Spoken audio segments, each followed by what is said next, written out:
Aktivitas galian C yang meningkat pesat di kawasan Desa Lok Ketapang Tangse, Kabupaten Pidi Aceh, menyebabkan kerusakan serius terhadap ekosistem sungai. Pertambangan pasir dan juga batu untuk pembangunan bendungan Rukoh proyek PSN telah menimbulkan dampak negatif yang signifikan pada lingkungan sekitar.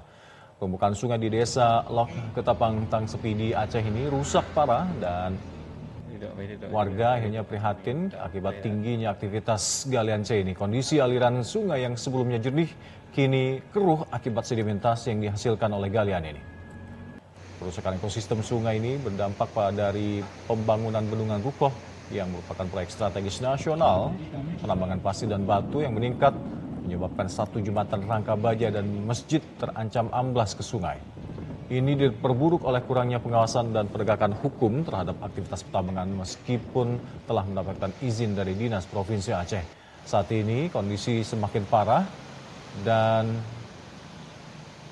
mengancam keberadaan masyarakat sekitar meski pihak desa dan masjid telah menerima kontribusi dari perusahaan dengan kisaran puluhan juta rupiah.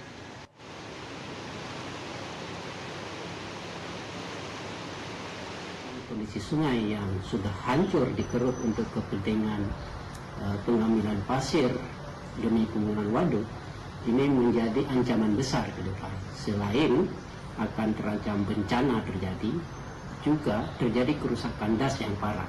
Padahal sungai yang ada yang sudah rusak itu adalah sumber air untuk warga yang ada di sana. Jelajahi cara baru mendapatkan informasi. Download Metro TV Extend sekarang.